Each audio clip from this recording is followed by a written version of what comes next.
Just got the note that we're streaming. Yep, you're good to go. Okay, good morning, everyone. Good to see those faces. Yours too, Rob. As I mentioned a few minutes ago, the way we typically run the meeting, we'll run it just a little different this morning. I'll start off by doing the roll call, and then we will run into the election of the chair and the vice chair. At that point, I'll turn it over to the chair. So for the roll call, David? Here. Cody? Here. Pat? Callie? Here. Rob? Missing is Dennis. Here. Excused. Oh, you're here, Dennis? Oh, that was Rob. No, that was Rob. Oh, okay. Okay. All right. Oh, Dennis, I Mary? think, is coming.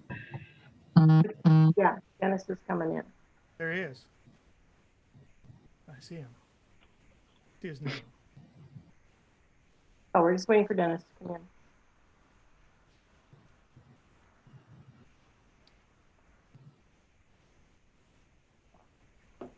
Oh, we have a full board this morning. Hey, Dennis, can you hear us? If you said yes, we can't hear you.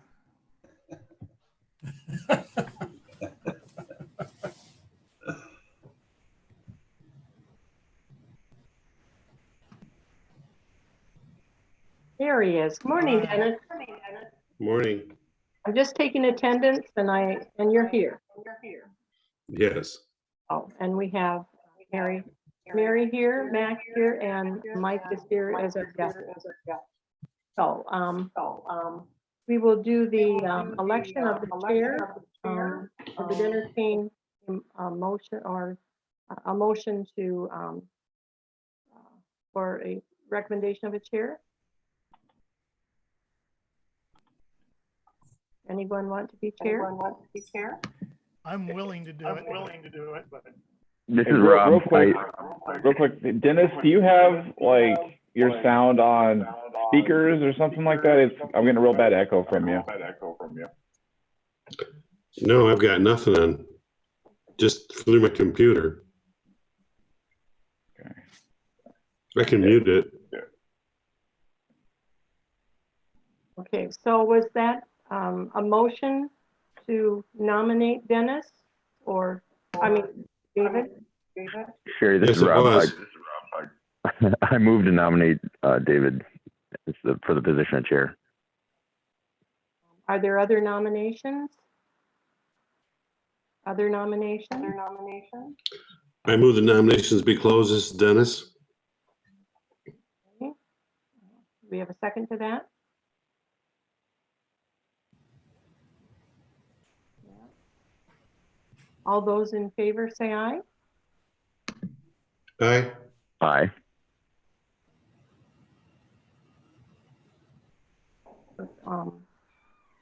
All those not in favor say no.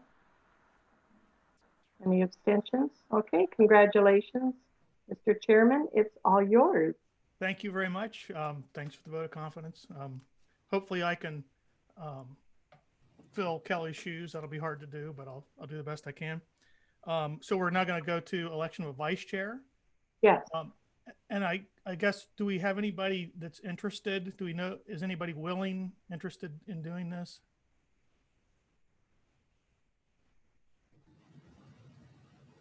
Cody, is that a yes? I couldn't hear you. Cody, you're on mute. Yeah. So could we, I'd be open to do it, yeah. so would anyone like to officially nominate Cody?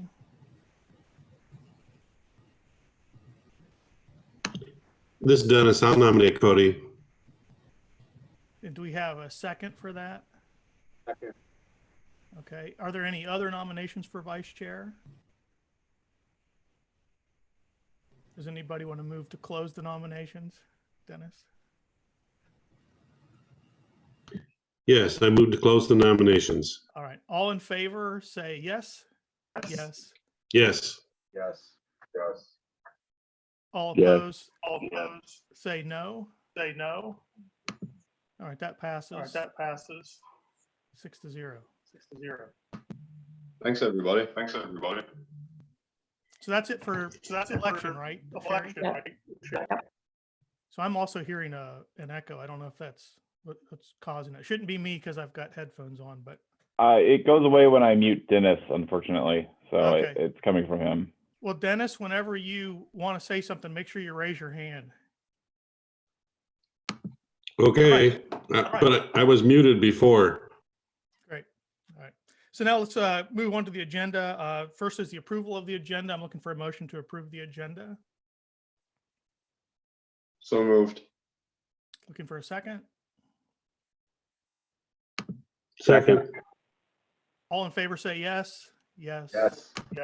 All Yes. opposed say no. That passes 6-0. Who seconded that, please? Who is the second? Rob, Okay. Thank you. Next, we have the consent agenda, which is just the approval of the meeting minutes from February 20th. Looking for a motion to approve the consent agenda.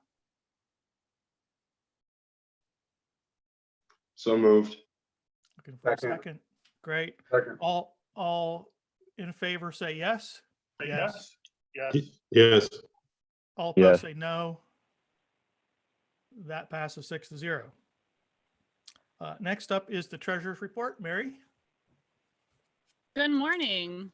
morning. So I tried and give a quick summary of the last 3 months of financial activity since we've met. So the narrative will kind of summarize the 3 months that we've been apart. And you're going to see following is the usual revenues and expenditures list, as well as the balance sheet. So starting with the revenues and expenditures for that 3-month period from February through April, we incurred expenditures totaling $730,238.47. I kind of give a breakdown of what those expenditures were, depending on what project we're in. So you can see we had the wages and salaries under the administrative, about $9,000, a little bit in office supplies and copier usage. And then there's 3 months of the city services, which totaled $4,431. During this time, we did have some debt service payments that came due. So that we don't run late on those, the city has made those payments. And you're going to see later in the agenda that we're just seeking your approval then for the Brownfield's use of those funds. So those debt service payments were made for DLP, for Liberty Way projects, and under Founders Landing. And then we had a few of Otwamabe and MAC expenditures for those 3 months. So then we take that $730,000 and we kind of roll that forward into the balance sheet. And as of April 30th, we're showing a fund balance of just under $4 million. Gonna give a breakdown of that. That $4 million is allocated. We've got about $2.1 million that is still due for bond related expenditures for the city. We have allocated $1.36 million for the DLP whenever they submit their eligible expenditures. That money is set aside for their TIF allocation for this fiscal year. We have about $1,000 in prepaids, which leaves us with $480,000 available for projects for the rest of the fiscal year. That is broken down even further by fund. So there's about $42,000 available for admin, $6,000 for the closeout of Nestle Down, $328,000 for DLP, $3,000 for 231 West, $32,000 for Liberty Way, $126,405 for Cliffs Dow, and Founders Landing is running in arrears of $96,297. That will probably be resolved once we do the allocation of the summer tax capture. So all in all, it's operating just fine. We're right on budget, and I'm starting to work on the fiscal year 21 budget. So we're going to start rolling in those numbers for the 2020 tax year, and we'll start allocating that. So again, I'm always just asking for ideas if we need to allocate funding any differently. mostly this is going to be in the admin fund. Sherry, if she's got anything coming up, we'll probably need to start looking into that before I prepare the budget for the commission. And that's about it. So any questions? I have one. Do we know of any already predictable influences of the coronavirus pandemic on these streams in the coming year? I mean, I know a lot of it's unpredictable. I couldn't think of anything off the top of my head that would necessarily impact this, but are there things that we anticipate changing our stream of money in these different categories? Tax capture is tax capture. And as of right now, the state isn't doing anything to offset or augment or change any of the tax collection process right now. It's dictated by statute. And all of our expenditures in our programs are listed by the, are kind of designated by the reimbursement agreements. So I'm not seeing anything that's really going to change. Not really seeing any problems either. Great.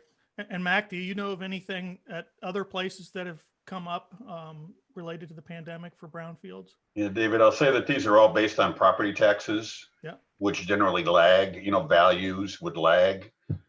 In addition, there's the taxable value versus SEV kind of arrangement. So even if the SEVs decline, taxable values may stay at their level. So if there's a fairly large gap between those two, there's not much of an impact. It's not very sensitive to those economic downturns. It's certainly in 2008, that was the primary issue. Here, sales tax revenue and other sources of revenues are being hurt, and that's where the state is getting hurt. Right. But property taxes, we may see a decline in those values in next year or year after. But since there's been so much construction, it wouldn't be. It doesn't appear to be too great. Yeah, that's kind of what I thought. I just wanted to make sure it wasn't something I was missing. So great, good. Hey, follow-up question to David is there any delayed construction like at One Marquette Place or the new Fairfield Inn that would influence our forecast on when those taxable values would, I don't know what the right phrase is, but they'll say come online? Yeah, I'll maybe address that I think that, obviously everybody shut down until May 7th. They couldn't do any construction work. We haven't connected with the developers just yet in terms of any changes in their plans. But I think that the projects that were underway, are already financed, and those will probably continue. We probably want to check in with the subsequent development at, 2 Marquette Place, 3 Marquette Place, see if there's been any impact there. But my guess is that the hotel's moving forward, the townhouses, we don't know yet. That may have influenced that construction. But again, those two, the parcel 2, the hotel and the townhouses were, for lack of a better term, kind of gravy. We hadn't anticipated those projects in terms of the overall revenue stream. So, we don't, on those projects that are underway, probably not, but it may affect future projects. And we can check in and try and provide a report next month to see, make contact with the developers. We have contact now to report what they're, for our annual report. So we're in contact with the developers, and we'll ask that question.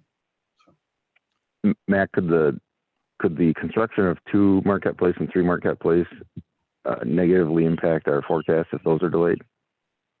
Yes. Okay. Other questions about the treasurer's report? I just want to add in one thing. If it's a year delay, not too big of a deal. If it doesn't happen, or if it's a 5-year delay, that'd be the situation. So. Any other questions? In that case, looking for a motion to approve the treasurer's report. So moved. And a second? This is Rob, I second. All in favor say yes. Yes. Yes. Yes. All opposed say no. That passes 6-0. David, if I might, I just wanted to add in one quick point that I Sure. forgot to make. The revenues for DLP are well above what our projections were for that project. We kind of underestimated that at the minimum $170 million worth of investment. Their actual final investment was almost double that. And so those revenues are quite a bit higher. We can provide a report next month of what projections versus reality were, but so that's a good thing. That'll be paid off more quickly. Great. Next up is public comment. And before we go to that, I just wanted to mention a thing I noticed, Sean, is in the information for the public, it indicates a 3-minute public comment limit. And in our normal procedures, it's a 5-minute, no big deal, okay. but just that's our standard practices for 5 minutes. It might be in our bylaws. So Gotcha. just for the future, maybe make that note. Do we have anybody for public comment today? No. Okay, great. So I'll close public comment. Announcements by the chair. I didn't prepare anything, but I'll just say I have a couple things to maybe mention. One, again, I'd like to reflect in the minutes our gratitude to Kelly. She served for a very long time. In fact, many terms beyond her normal term limit, which we were very grateful for. She really brought a lot of experience and knowledge, and I want to acknowledge everything she did on this board over the years.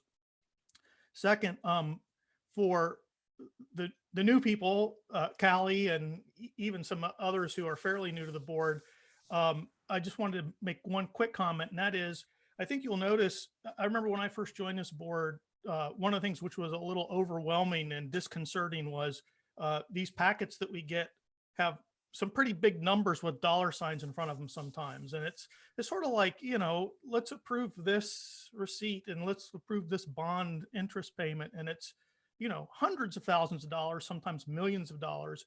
And I remember thinking, well, how am I supposed to know that this is a good thing to vote yes or no on?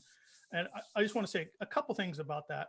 One of the things you'll get used to is that this board deals with things which have a very long trajectory. So they're, and we're seeing the early parts right now. So like for Customs House, this is the early stage applications and things, and sort of the meat of what's the project going to be about. And a lot of votes get done there. As the project goes on and things actually occur, especially big projects like the hospital, they're very large projects with a lot of money. And there's a lot of thought that gets put into that by the Brownfield and by others at that moment.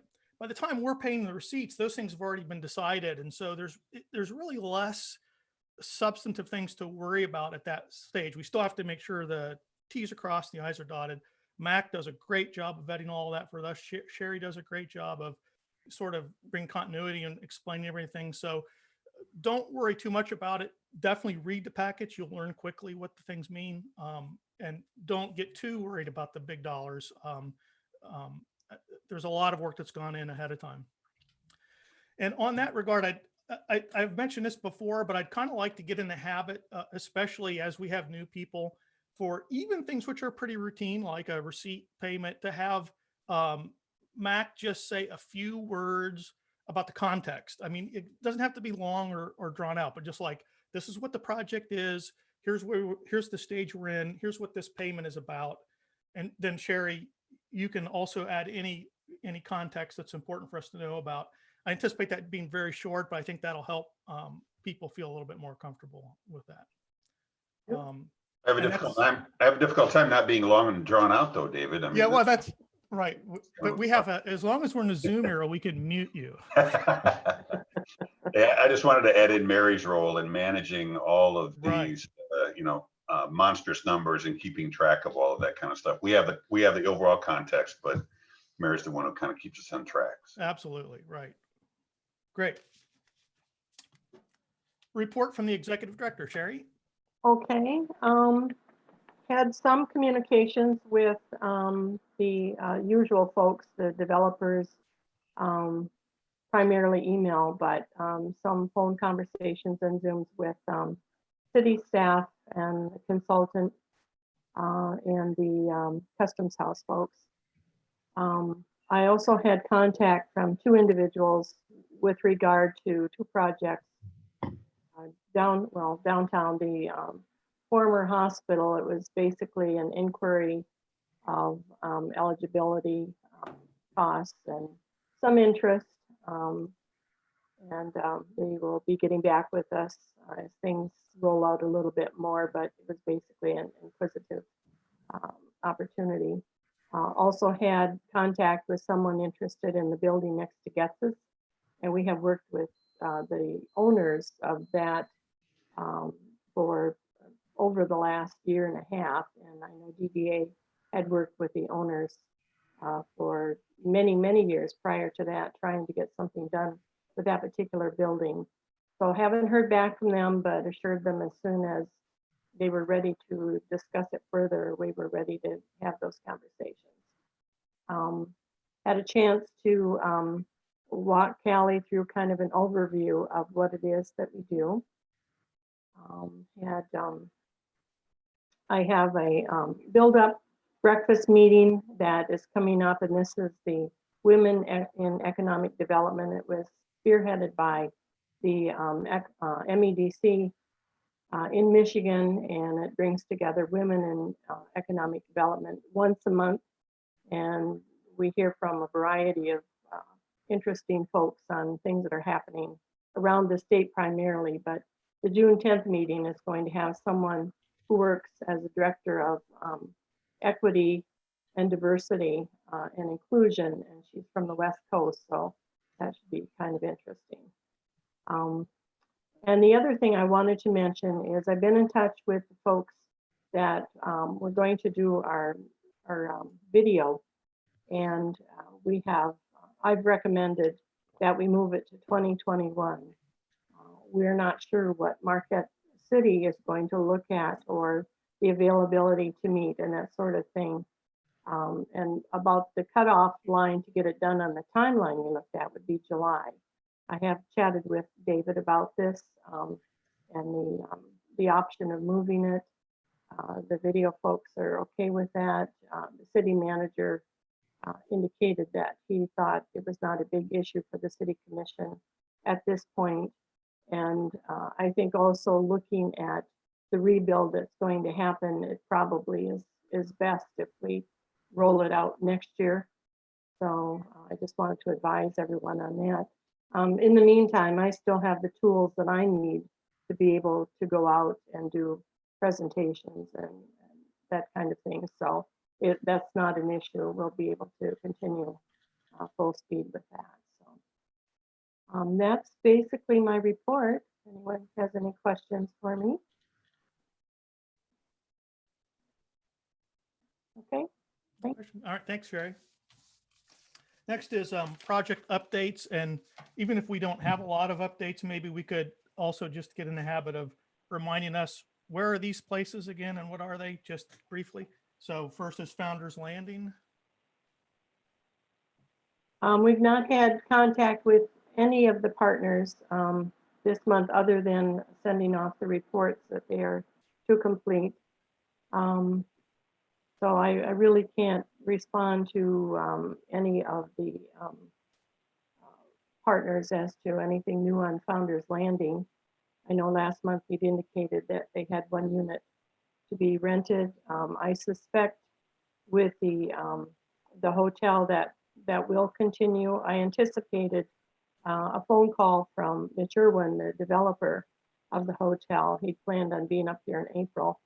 So I'm confident we'll be hearing more on that when he comes in.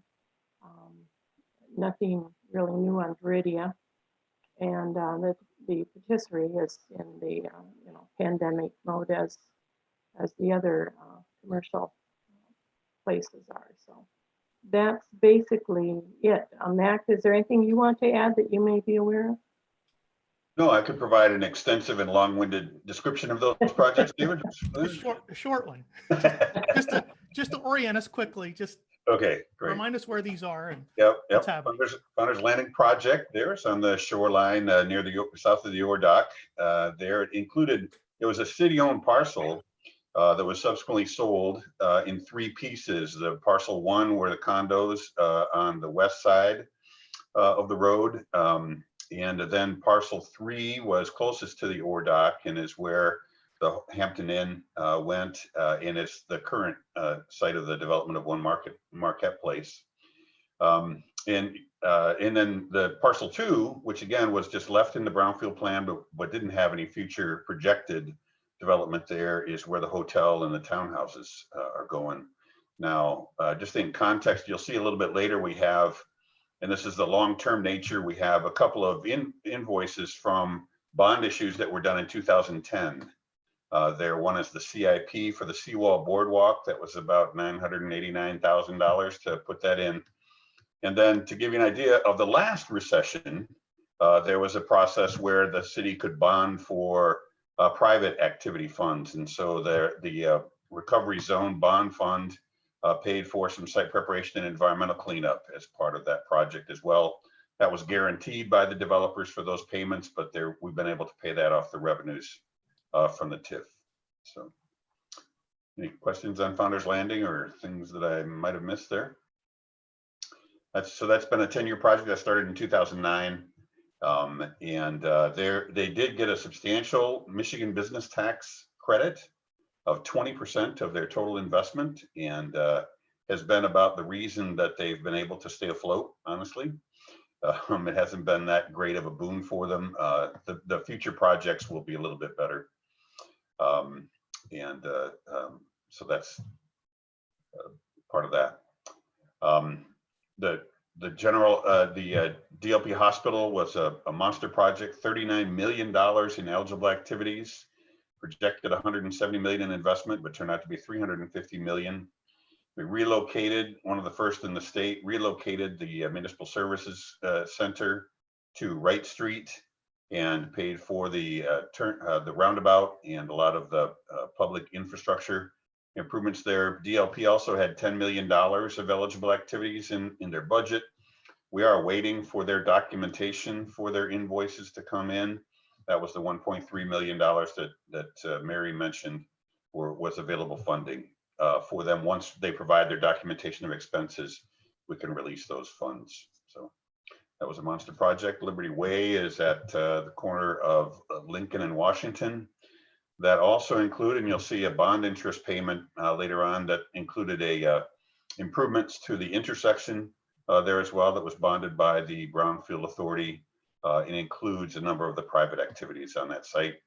231 Patisserie is on Washington Street at 231 West Washington, and was a smaller project that provided some good support for selective demolition on that site and the redevelopment of that walkway between to the west of the property. So Thanks, Mac. That's very helpful. And as we're moving forward in the future, I think anybody ever has a question, just speak right up, because we have, between the different people on this board and our help, we've got tremendous knowledge base. So never be bashful about asking. It's helpful. You'll come up to speed quicker. So thanks a lot, Mac. my pleasure. Next is our big topic for the day. Unfinished business is the Customs House Brownfield project application. And I think we're going to have quite a bit to talk about, even though we're not going to have our presentation after all from the Gregory's. I don't know what the right order to do this in is, but I think even when we get to the point of discussing the options which Mac has laid out, we'll probably want to either informally or formally suspend the rules and talk about our options before we actually have a motion. And I am assuming that even though we're not having the presentation from the Gregory's today, that we can still move forward with these options today. At least that's my hope, that we can continue. So I don't know who should go first. I don't know if Mike, if you want to give us some background, or if Mac, if you do, but I know I have some stuff to talk about from the last time we talked about this as well, but maybe Mac, you could go first. Yeah, I'll just kick off kind of the results, and then Mike and Sherry can add in as well. We did get an application from Customs House, was discussed or presented at the February 20th meeting, was discussed. There was a motion made to accept the application and proceed to a brownfield plan. That motion failed on a 2-2 vote, and then a motion was made to reconsider the brownfield application at a subsequent meeting. The March meetings, that was canceled due to COVID, and April was as well. So this is that agenda item presented at the next Brownfield Authority meeting. One of the elements of that conversation is that there is a parcel of property, what is we've called the Barriga Street extension, but is the kind of the access point there that the city has an easement for, but the ownership of that property is by the Customs House. There was conversations to try and acquire a fee simple arrangement for that property to provide clear title for that area for the city and continue with the improvements to that area. We had a number of conversations over the last few months, but did not result in the agreement on a purchase price. That was to be the kind of public asset component to the project, was the continued extension of Barriga Street and access point there. I'll just say commonly the board has in the past required a public asset. The act only requires a finding of public benefit, and public benefit may be increased taxes, increased jobs, housing, a number of those kinds of things. But this board and the city commission have generally said we want to see a public asset, except in only one circumstance, that they want to see a public asset with projects, and have in the past turned down 2 projects that did not include a public asset. One was Tri-Media improvement on West Washington. There was not a public asset to that project, and the other is Anytime Fitness that's next to the Border Grill out west of town. So that has been an important component for this. It's not required by the act, but has been a consistent practice of the authority. So there are basically 3 options. One is to deny the application based on the lack of a public asset. Defer the application until there's agreement between the city and Customs House, or accept the project application without the public asset and move on to the Brownfield plan. And Mike, I wonder if you could share anything about the recent conversation. And I'm also in particular, just like the last time we talked about this, interested to know what city staff thinks about this project, and are there any issues that we should know about? Where do I start? No, the Mac covered the background, I think, fairly well. And for those that aren't aware, we have as part of the Founders Brownfield project, we are repurposing the pilings that are out in the harbor from One Marquette Place and the Hampton Inn. And that's all being financed by the Founders Brownfield, which is why I hope they move ahead with number 2 here pretty quickly. And that work is supposed to be done this summer. As part of that whole plan, we had also planned in the Founders Brownfield plan to refurbish or to improve Barriga Street extension. We didn't own the property, but we had a easement across it, as does One Marquette Place and Dockside Marine. We were planning on running infrastructure through there, water, sewer, and at some point the owners of the Customs House objected to that plan, so we pulled it. We didn't do it. And the conversation has been ever since that somehow our piling project is going to overburden that easement that they own. They sued us at one point. That lawsuit has been dropped. I was kind of surprised to hear. I thought the project was on hold, but then when I heard that they applied for a Brownfield approval of a plan, I thought, well, this might be a good idea or a good method of us acquiring the property through the Brownfield process. Long story short, we value the property anywhere between $30,000 and $45,000. They value it at $967,000.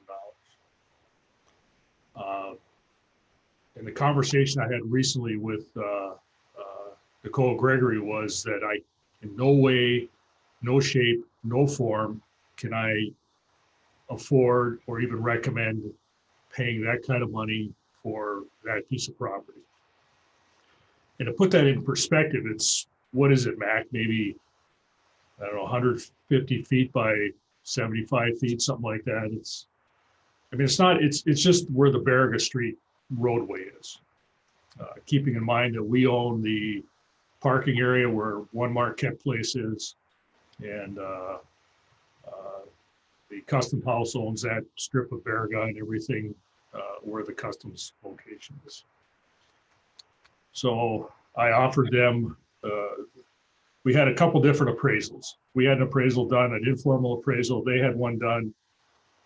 That's where I got the values of 30 to 45,000. I offered them the top end of 45,000. That didn't work. Keeping in mind that I would need approval from the commission. It was just a negotiation. Recent conversation I had with Nicole Gregory was, she was asking me if there was any other forms of revenue that could be applied, or some other method of her being paid for the property. We didn't get into a lot of details, but I'm assuming she was speaking of somehow reaching that $967,000 price tag. And because I'm the kind of person that doesn't just dismiss things out of hand if I don't know, I said, oh, I mean, I think about it, I'll look at it, I'll see if there's any other avenues. And since that time, I looked into it a little bit, and I haven't had the chance to mention it to Nicole yet, but I don't even think it's legal for us to do that, for me to do that, to pay a private party any type of revenue sharing, for example, if we put up parking meters or something like that. And there's certainly no way the commission is going to approve me spending that kind of money in that area for this kind of project. The benefit just does not outweigh the cost. And so I haven't had any other conversations with the Gregorys since then. This was just a few days ago. I plan to come to the meeting to express what I just expressed to her and to her husband and to you folks. But I will also comment that I'll support Mac's position that the city commission, and I've told this to the Gregorys, is very focused on the public asset. If there isn't a significant public asset or even a decent one, they're not likely to support it. I personally, as a manager, can't support this. I can't support the Brownfield plan to pay $967,000 for a piece of property. So the rest is up to you. Thank you, Mike. That's very helpful. And then I also wanted to, before I have a few background comments as well, but I wanted to ask Mary, I remember seeing a couple things about the tax issue, and it looked like it wasn't paid, but then it looked like maybe it was paid, and then maybe there's some interest left. Can you give us an update on where we are with taxes that they owe? Or do you know? Yeah, so the important thing about how the Brownfield works is that all of our developers will pay taxes on the property. We get a portion of that, depending on that difference between what they have the taxable value set at the very beginning, and we kind of capture any additions on that taxable value over time. So having taxes paid is a very important part of any project. In February, when this came online, this parcel did not have their property taxes paid. We kind of reached out and let them know that. I had Sherry reach out to them. In March, when the deadline came, I turned over almost $8,500 in taxes were turned over to the county. So they had their summer and winter unpaid. I've been in contact with the county treasurer to make sure that they let me know when that parcel is paid. And as of my last discussion with them last week, there is still a portion unpaid. So they paid some of it, but they have not paid all of their property taxes on this parcel. And that's a huge problem when it comes into our revenue streams for these projects. Thanks, Mary. Mary, And then, if I go could ahead, just Mac. get in for a second, it appeared that they paid their base value, what their taxes were, and that the outstanding number is the interest that the county charges. Is that kind of close? So, you know, they knew that they had to pay $8,500 in taxes, but if the county pays it, the county assesses a 1% per month interest fee. So it appeared, and Mary, correct me if I'm wrong, it appeared like they paid their $8,500, but didn't pay the fee, and so they still owe the fee that's there. So Thanks, Matt. just for clarity. Yeah, possibly. I didn't get a breakdown from the county as to what was still outstanding. But bottom line, my concern is that as of March 2nd, all taxes were unpaid.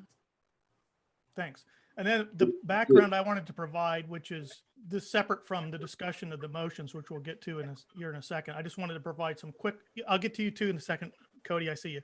I just wanted to provide a little background on what happened at our last meeting, just so, because there were a lot of people not here. I'll just let people know how that went. So we had 5 people at the meeting. Cody had to leave early, so we had 4 people left for the voting part of this when we voted on this application in February.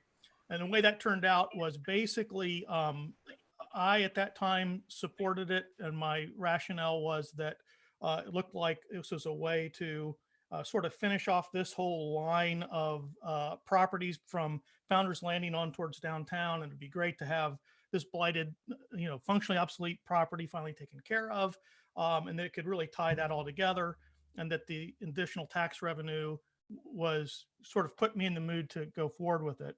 Kelly was opposed primarily because it didn't offer any new employment, and most of our projects have had an employment component, and she was uncomfortable with that. Both Kelly and I were not, adamant. I think that Kelly's point about the employment was important, and I agreed with that, but I was still barely on the other side of the line. Kelly agreed that it would be a good project for many purposes, but was barely on the other side of the line. That left our brand new commissioner, Sally Davis, or not commissioner, she's now commissioner, board member, her first meeting to either vote sort of with Matt and me and have the thing go forward, or vote with Kelly and stop it. And so it's tremendous pressure on her to be on her first meeting and sort of have this this thing. And the Gregorys were there, so it was a lot of pressure. So what we decided was, so she ended up voting with Kelly, which made it a tie, which means it didn't pass, so that we could then reconsider this when we had more board members, which we now have. So, which we were all very happy with. Kelly and I were very happy, and Matt was very happy with having more input. So that's where we are now. That's the background. I think that we can now discuss, well, Cody, you had something too on background, is that right? Just let me throw in real quick. When David explained he's barely on the one side of the line, I'd explain that was my stance as well.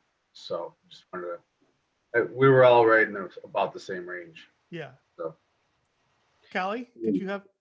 Yeah, I just was wondering if I could ask a question just to get up to speed a little bit about the public benefit with this project. If you could give some background on what the plan is for Barriga Avenue, assuming that one day goes through. Would it be a roadway connecting to the parking lot there? I'm looking on Google Maps and it's, I think, dated 2016. So there's obviously been some improvements there, but just trying to kind of understand the connectivity and of the area, both from traffic and pedestrian flow. You want me to do that? Sure. Okay.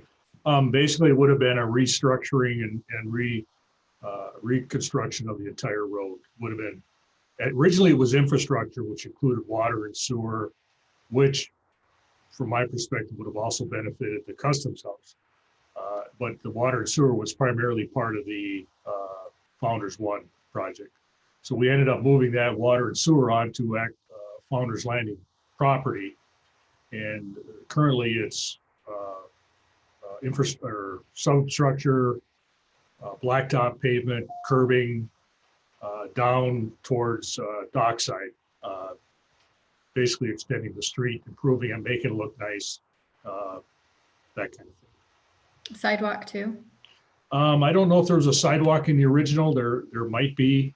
It's certainly something that if it's preferred, I mean, it could be added into that area. I would think it looks like there's a the Founders Landing boardwalk is there, like perpendicular to Right. the road, so it seems advantageous to add in the pedestrian safety element. Well, the interesting part of this is that, and the boardwalk is owned by the city, okay, and there's a flow, if you will, from the south going to the bike path in the north, which is just in front of this building.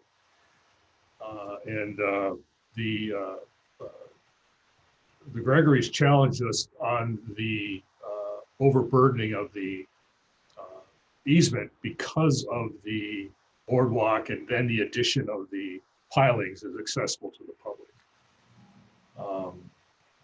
You know, so there is going to be a certain amount of public flow through there.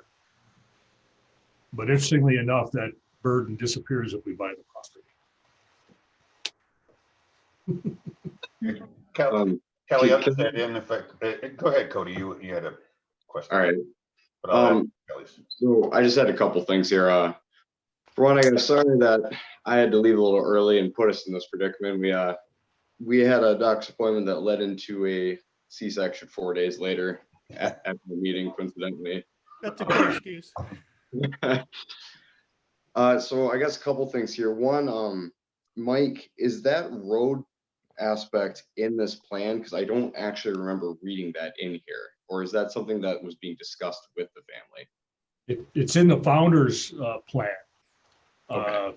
It's financed actually through the actual road construction will be financed through the founder's plan. And if we were successful, the road purchase or the purchase would be through the customs house plan. Okay. Mary, real quick, the property tax aspect you were just talking about, was that with the Marquette County delinquent property tax fund? The portion that they have left to pay, yes, that's sitting with the county. Okay, thank you. Just trying to make sure I've got everything here. Okay, backgrounds, that was the only info I was looking for. I mean, I have opinions, but I don't know if we're at that point yet. I think we're about there. So I think this has been the background portion. What I would suggest, I mean, I know we're not always super formal about this, but I would suggest that we actually suspend the rules so that we can have a discussion about these options before having a motion on one of the options, because it may help us decide which option to have a motion on. I think that we have three very good options. All three of them are rational, and we could easily support any of the three of them. Perhaps if we suspend the rules, we can talk about those three options a little bit and then make a motion. So I'm looking for a motion to suspend the rules if anybody agrees with that. I move to suspend the rules. I would support that, Mrs. Dennis. All in favor, say yes. Yes. Yes. Yes. Say no. That passes 6-0. So Mac has done a good job of coming up with some options for us. And I don't know if I'm supposed to go. I'm probably supposed to go last, but I'm going to just say a couple things very quickly. I think that, as I said just a moment ago, I don't think any of these options is in any way ridiculous. I think that we could, as a board, decide, that this is a good enough project without a public benefit, without employment, to go forward with it. I think that it would be reasonable for us to say, we don't need to have a lot more discussion about this. We're already against it because it doesn't have employment and it doesn't have a public benefit. And even though it has some other benefits, it just puts it into this same line of project as we've turned on in the past.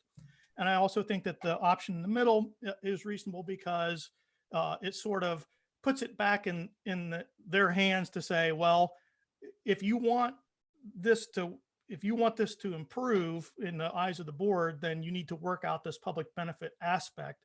And that may actually improve the chances that they may come to better terms with the city. So I think all three of these are good options. But I'm interested to know which of these options y'all want to have a motion on, and we can talk about however other people feel about this now. I'm willing to chime in here.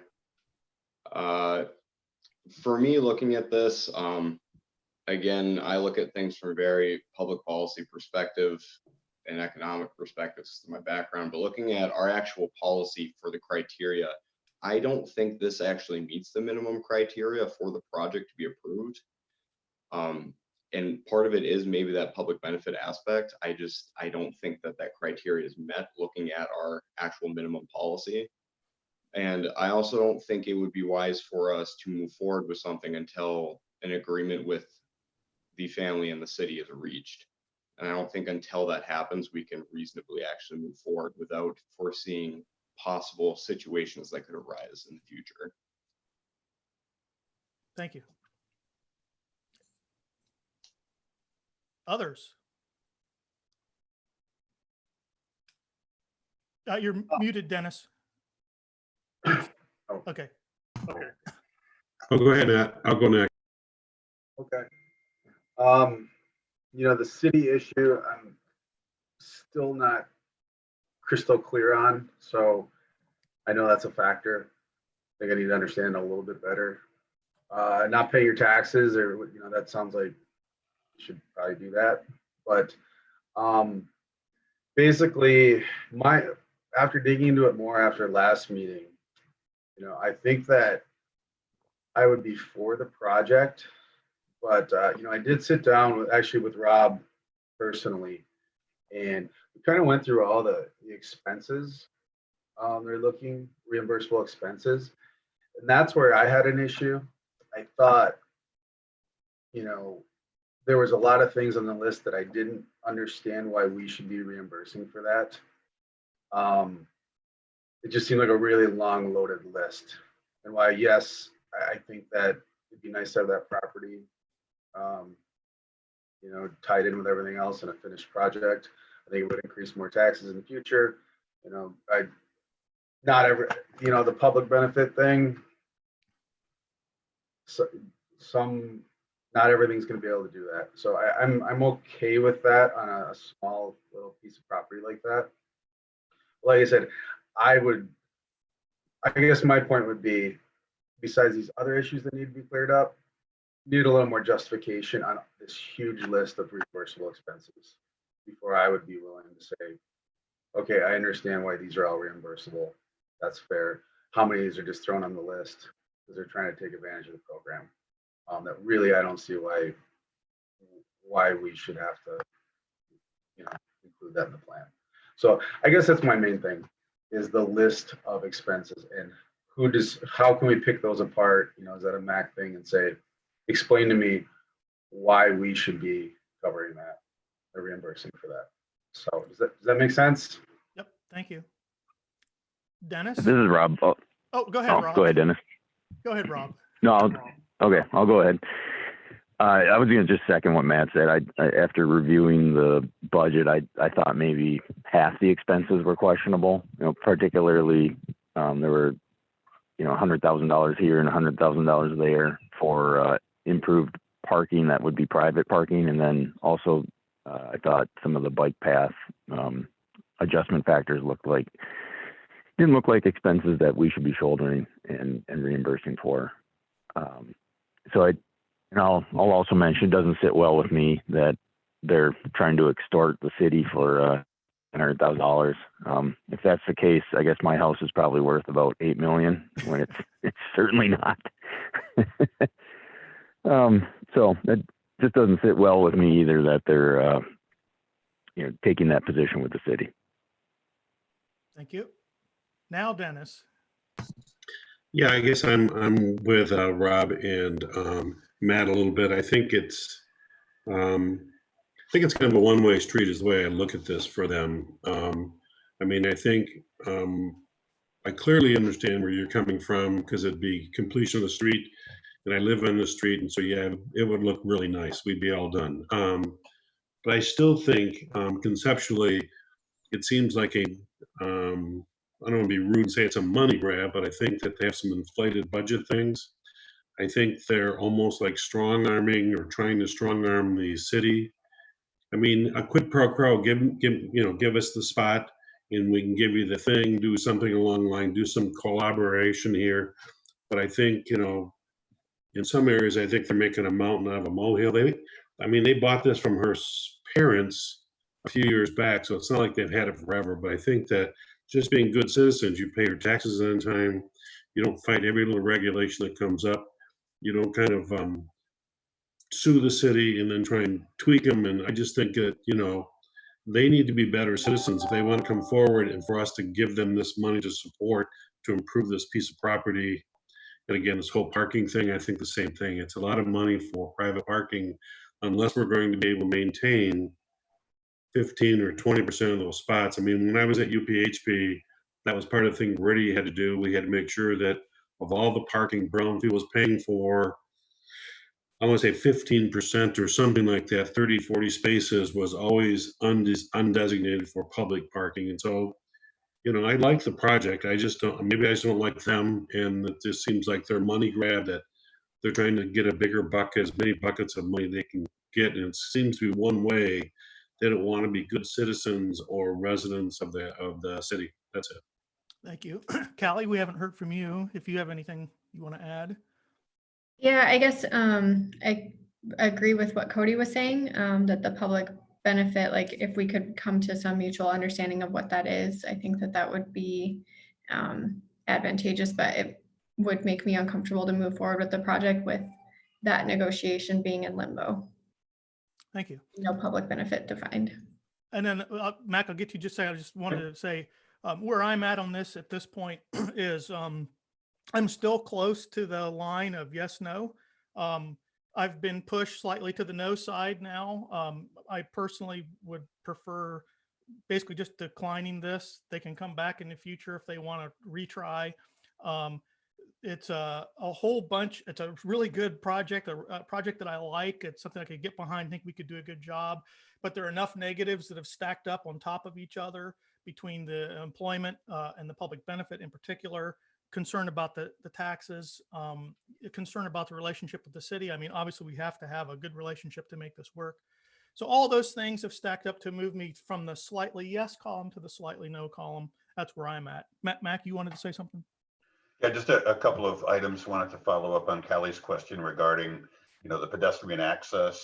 There is a link from the board as the original Barriga Street extension. There is a link of the bike path linking up along the roadway there. So there's a strong pedestrian connection from the Seawall Boardwalk to the bike path and on to Lakeshore Drive there. With respect to the budget items and the number of items, those are all eligible activities, whether the board wants to provide support for those or not.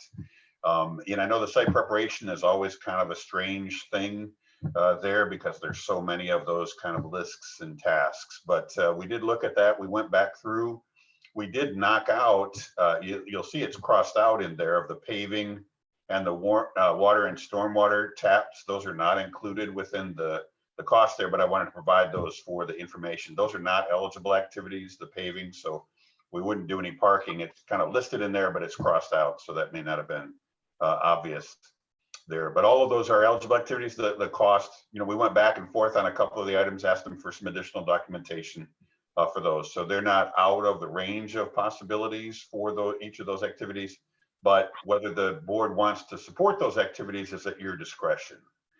For that. So I wanted to clarify kind of where those numbers came from and where they are. So. Thanks. Can I just for a moment here? Yeah.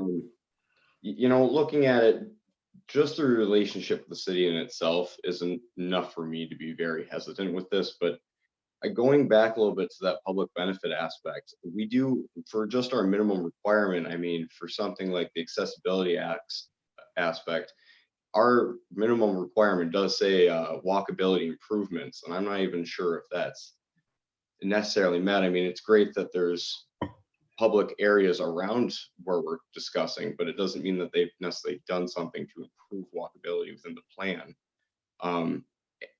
And I understand that the concept that maybe you can't apply this to everything, but at the same time, we have developers coming in and we're letting some not have to meet requirements and others have to meet requirements. It kind of sets a very, I don't know, not consistent policy stance for developers to come to us with.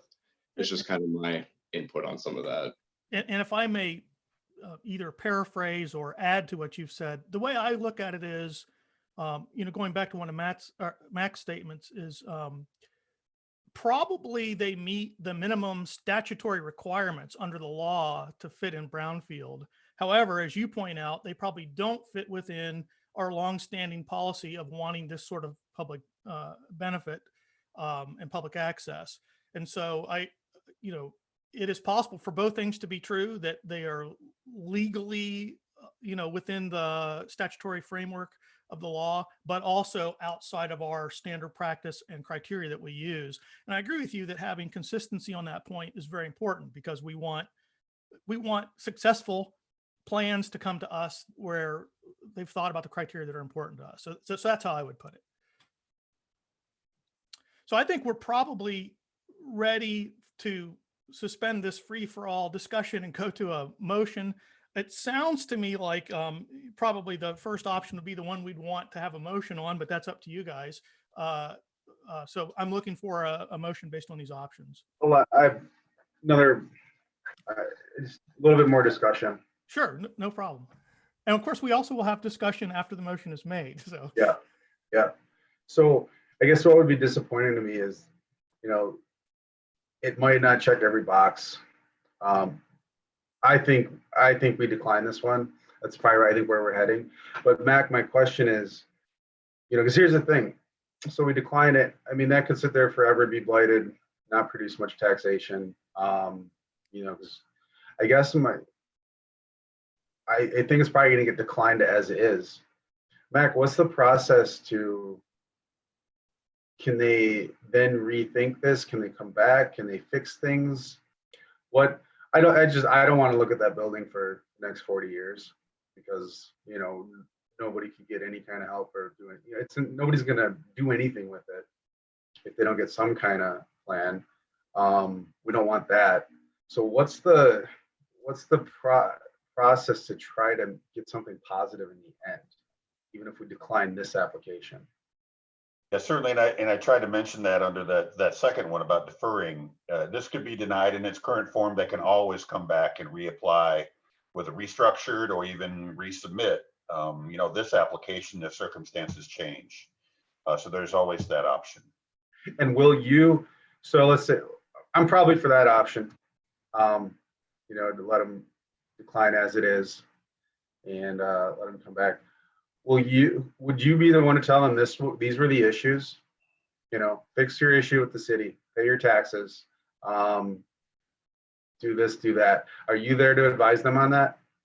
Yeah, I think what we'd want to do is be clear in that discussion, or subsequent discussion, to make certain what the issues were with that. And I think I have those, and I can try and summarize those before we go to make certain that I have that, we have that consistent. But yeah, we'd say, here were the reasons for the denial and things that you would need to address and improve to come back. Right. Whether we pick option 1 or option 2, we want to make it clear that there is a path forward where this would work under Brownfield, and we would be excited about it. And if you can address a few things, this looks like a good project to us. And so I think that's true.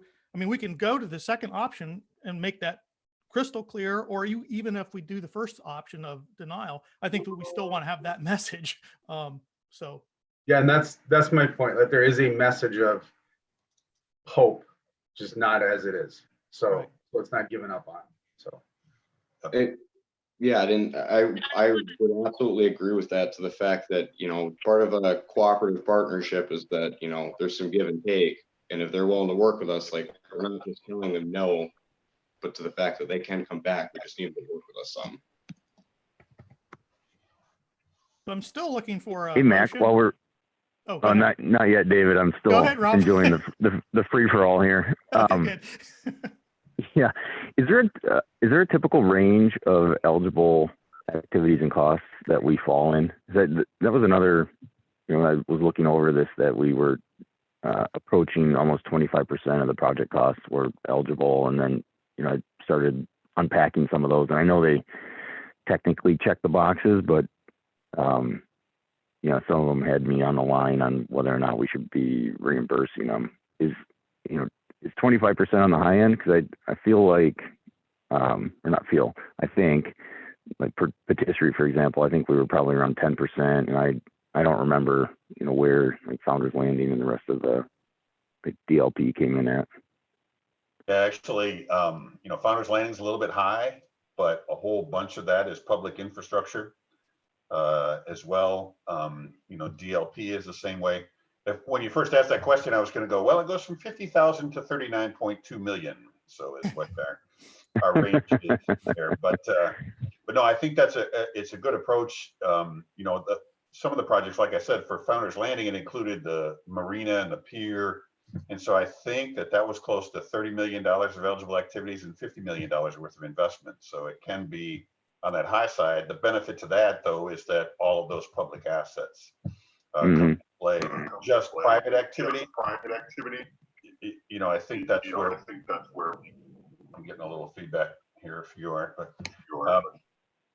but the private activities, that's a good portion. There's really not any establishment. I can go back and look at the other ones that we've had of what percentage of eligible activities and investments that we have. Typically, just for those kind of situations, we usually look at a 20% max, just because there's not enough revenues to pay off the eligible activities in a reasonable amount of time. This one, it appeared that the eligible activities could be paid off in about 10 years. So, but that's a good question. We can kind of, explore that a little bit more, but, and, either set that threshold or have a target. Typically, it's, I will say it's just kind of been looked at in terms of the length of time it takes to pay off. 10 years is about the threshold for people to say we're paying off private activities. But if there's a whole lot of public infrastructure, it can extend out 20 years or 25 years in the case of Founders, in order to get those significant public assets. Does that answer your question, Rob? Yes, it does. Thank you, Matt. Great. So still looking for a motion if anyone wants to make one. I just want to add one more point too. Brownfield is a very lucrative, it's a very good tax abatement program to be in on. This property could also, correct me if I'm wrong, Mac, qualify as an obsolete rehabilitation project or a commercial rehabilitation project as well. So Brownfield isn't necessarily their last opportunity for some type of tax abatement. That would probably, kind of have the same sorts of conversations about it, because that is an optional program that would need to be approved by the city commission. So it would have those, the same sort of it's a different tool, but have the same sort of conversation, I think, relative to the benefit, because that would be a deferral of those taxes in essence, and would be the same kind of situation there. But you're absolutely right. There's other options. David, which option, what number option was not accepting current form? Number one. I moved to vote on option number one. I would support that. This is Dennis. Okay, further discussion on option one, and to be clear, this reads, deny the Brownfield project application for the custom house redevelopment on the basis of a lack of public asset. Do we have any further discussion about this option? Hey, This is David, Dennis. I think if we could amend that motion to put in addition to the public asset, to make sure that they're up to that they have a clear tax bill, so to speak, so that they're not arrearing taxes and it has a public asset. I'm sorry. This is Rob. I I also recommend amending the motion to include that there's an agreement between the city and the custom house for property acquisition. Mac, are there any problems with, we'll get to amending the motion in a second. Is there any problems with adding that language, do you think, to our motion? No, I think it would require, agreement of the folks who made the motion. Right, yes, but you don't yeah, see. Otherwise, no, that certainly is. Okay. And so Matt, then, would Matt, like are to- you willing to amend your motion to include those additional? Yeah, and just let me be, okay, so number one, which I moved to support, it was for lack of public asset. Wasn't there wording about just not accepting in current form? Or was that a different? Oh, well, that is number one. So I didn't, if you wanted the second one, here's how the second one reads, Matt. Defer the Brownfield project application. At such point, there is agreement between the city and Customs House LLC for property acquisition. The application may also be subsequently considered under option 1. So you may have wanted the second option, which we can also do that. Do you see the difference between the two? The first is a denial. The second is a deferral, essentially. Sure. It sounds like everyone else can be with number one. So they're not that much. I mean, if you get denied, you can still come back. Right. Still a deferral, I guess. So the first question is, are you still okay making the motion for the first? Yes. And the second question is, are you okay with adding the basis of a lack of public asset and payment of taxes and The relationship with the city. and reach agreement with city? Yes, yeah, I'll stick with my original motion and with that added context.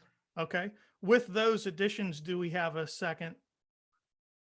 Support. Great.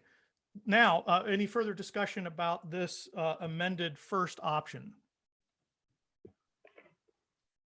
Anybody? All right, I'm going to proceed to the vote then. All in favor, say yes. Say yes. Yes. Yes. Yes. Yeah. All opposed, say no. So that passes 6-0. Could you Great, read thank back you. the motion to me so I can just make sure I have a note of it? Yeah. So this can be wordsmithed, obviously. But deny the Brownfield project application for the custom house redevelopment on the basis of a lack of public asset, payment of taxes, and reaching agreement with the city. That last part can all be wordsmithed, but that's the gist. Thanks. All right, moving on. We're now going to new business. We have several of these payments that we talked about at the beginning of the meeting. The first is the Huntington Bank. Actually, we have two different Huntington banks. I assume we can just do these both at once. This is the $15,350 and a $7,275. Is there any background that we need to discuss here, Mac? I just think, we mentioned those, but these were two projects that were bonds in fiscal year 2010.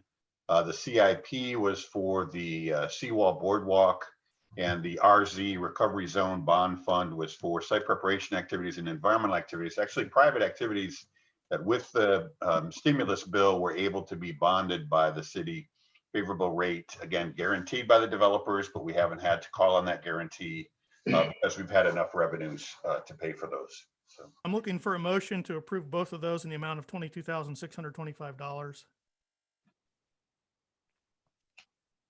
This is Rob. I move. We have a second. Second. All in favor, say yes. Yes. Yes. All opposed, say Yes. no. Opposed, say no. That passes 6-0. Next, we have the Incredible Bank invoice for Veridia for $1,645. Mac, any background on this? same thing. These are the improvements to the Washington Lincoln Street intersection that were part of the Liberty Way project. Great. So I'm looking for a motion to approve this. So moved. Support. Second. Great. All in Great. favor say yes. Yes. Yeah. Yes. All opposed say no. That passes 6-0. And then, oh, this is very important, Callie. This is we're now to max invoices. And so we like to always make sure that after we bring it up that we have a long pause because we like Mac to squirm while we're Now you considering. can even watch me squirm. Yeah. Huh? So, So these are max invoices. I can't remember if there's a total somewhere. There is not, I had them all separate. Do we need to do them separately or can we, is there a way? No, to- they can be totaled. What we can do is read just the totals of each one. Okay.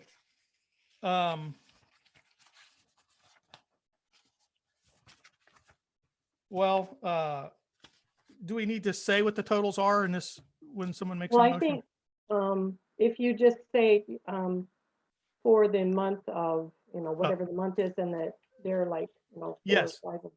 Got it. It has a total. So do we know which months these cover?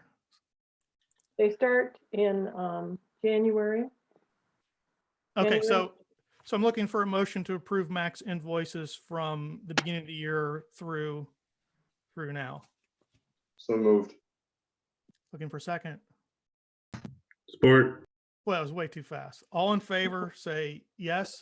Yes. Yes. Yes. Yes. All opposed, say no. Opposed, say no. That passes. Um, And Yeah. now we're to public comments. I assume we still don't have anybody in the waiting room. Okay, so no more public comments. And finally, comments from the directors. If I look at my screen, I can do it in order of how you're on my screen. Matt, do you have anything you want to say? you're gonna really have to step up your game to fill Kelly's shoes of badgering Mac. So, work on that. I agree. Yeah, I'll work on that. Anything else? Okay. Callie, anything from you? Okay. Dennis? No, I'm good. Thank you. Cody? All good. Thank you, though. Rob? Just want to echo your earlier comments, David, on congratulating Kelly and giving her a farewell. She served this board for a very long time and did an excellent job. So you have big shoes to fill. And then also welcome to our new members. Thanks. Thanks, everybody. I think we are adjourned.